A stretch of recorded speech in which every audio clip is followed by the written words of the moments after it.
The coffee is on ice. The robot is very, very frisky. And I'd like to welcome you to the Wednesday, July 23rd edition of Modeling Blog Daily, where Bill just kind of rants. And I'm going to rant this afternoon on Antarctic nights. I've been quite fortunate to be able to spend a considerable amount of time in northern Alaska, north of the Arctic Circle, in exercises with the Army Rangers back in '76. Matter of fact, it was back in January, February of '76. And we wore Mickey Mouse boots, and we walked around in the 40-degree below zero weather, and we enjoyed the Arctic nights. Well, I have a number of sets that I got in today, and I thought I'd show them to you because I doubt seriously if you've seen these in a while, and they're kind of all together. I won an eBay bid and picked them up for a song. You know, you sing a song, you hum a song, and you get them for free on almost. When I was in the hospital after my stroke, yes, I did have a stroke. I had a stroke around 4 years ago. And I consider myself, by the way, totally healed because of my modeling, my erector sets, my Canex, my Lego. And I am going to do a special here one of these days very soon on why I personally model with a passion every day. One of the main reasons is for my health, because it has healed me of stroke. No doubt about it. Well, when I was in the hospital and when I got out, I read all about the Antarctic, and in particular about the bird expeditions.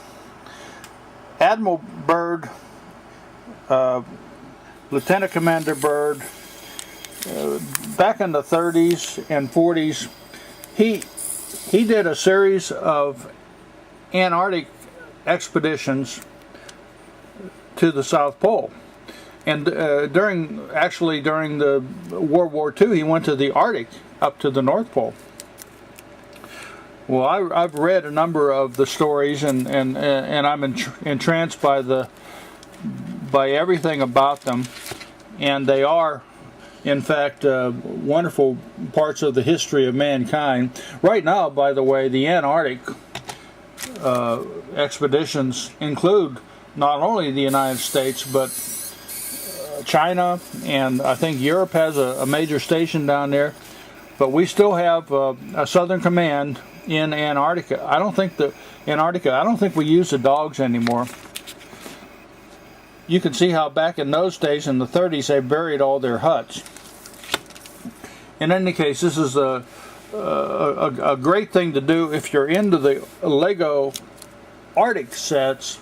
I would highly recommend that you get the Antarctic books of Byrd and his dog sleds and the expeditions of the 30s. You'll find them very, very interesting. The smallest set I got in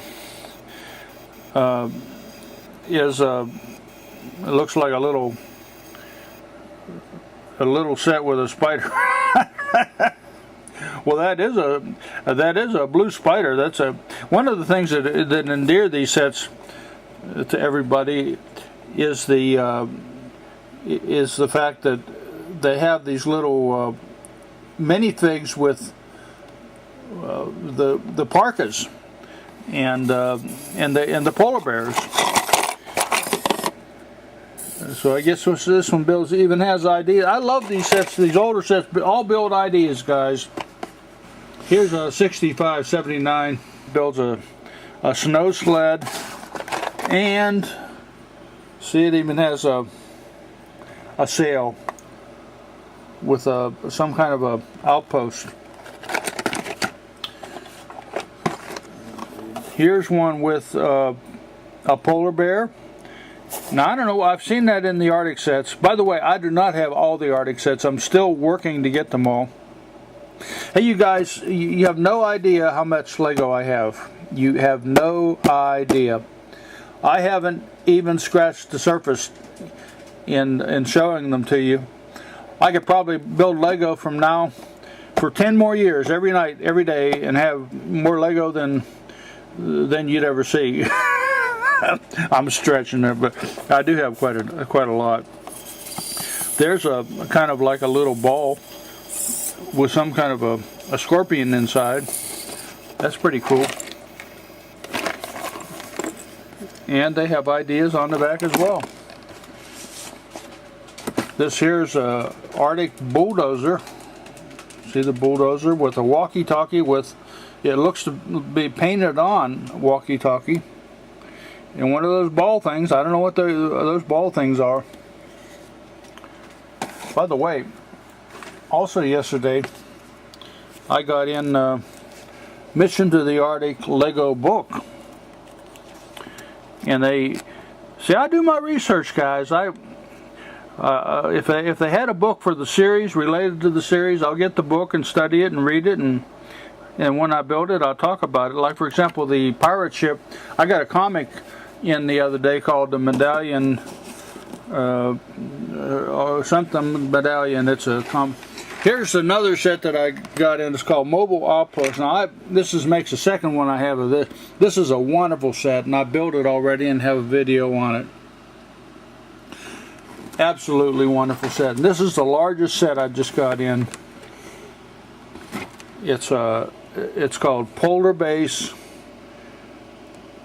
6575. It has a helicopter. It has a polar base where there's that ball again. I don't know what they're using that ball for. It's got track vehicles. I'll tell you one thing, you might not understand everything about it, but this is definitely high adventure, guys. High adventure. And you flip it over and you get a whole boatload of ideas. Look at that. Look at all those ideas. Wonderful ideas. I don't know if this is the absolute largest set in the Arctic series or not. It looks like it may well be. And if that's true, I might have the entire series then. In any case, I have quite a collection. So, in the meantime, I'm going to be reading my bedtime stories to get smarter on the Arctic, so that when I build the models, I'll be able to talk to you more about them.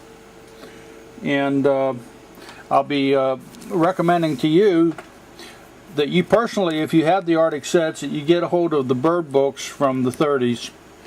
And this one, Antarctic Night, is an incredible book. Bill and Red, wishing for you and yours a wonderful Wednesday ahead. And my robot says, sayonara, friend.